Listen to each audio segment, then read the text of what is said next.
What's going on, everybody? Rewind Mike, and today I'm going to be talking about Double Dragon 4, a game that literally wasn't announced until like a month before it came out, which was really just like a big surprise, especially the fact that it's a PlayStation 4 exclusive.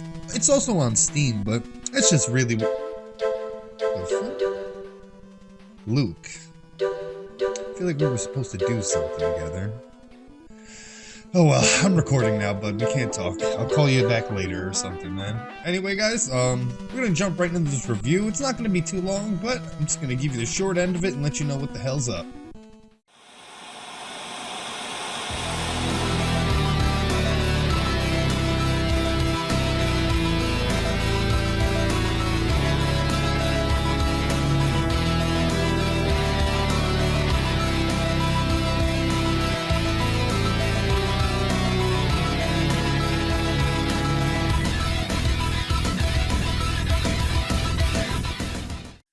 The story for Double Dragon 4 doesn't matter.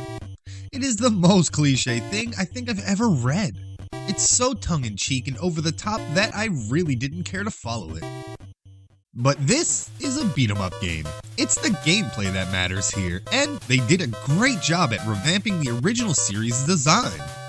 The wonky controls received a big overhaul that were otherwise dated due to the NES button limitations.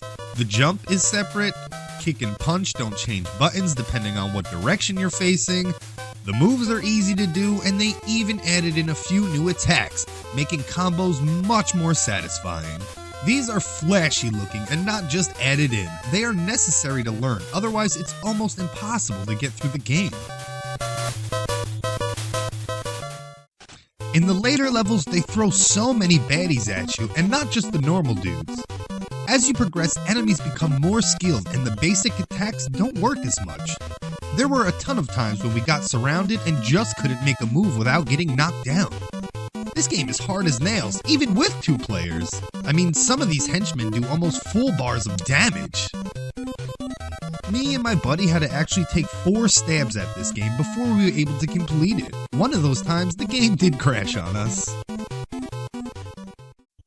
Those pesky platform sections are back from Double Dragon 2, and they are welcomed, for the most part. Random treadmills and moving platforms are placed in the later stages. They create a little bit of fun, and they don't really get in the way. But further on, we run into these malicious disappearing platforms. At the other end of these are cogs that will launch you across the stage or into a death pit. So timing on these parts are far more tricky with 2 players and can become very unpleasant. Between the disappearing platforms and the 3-door maze towards the end of the game, it starts to become a trench, as you get pummeled by everything in the game. Altogether, there are 12 missions spread across various locales. Casinos, mountains, and shipyards are all familiar to the genre.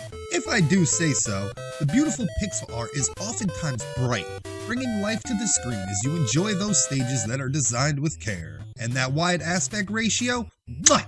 It makes the screen gush that much more. The bits of story in the game are displayed by simple images and in accompanying text. As I said, the story was never really a main focus for me when playing this series, so the lack of a meaningful one didn't really bother me. They wind up using a lot of the same sprites from Double Dragon 2, but again, no complaints here. Double Dragon 2 is one of the games in my top 5 nostalgic games video, so naturally, I had to stack this game up to that one.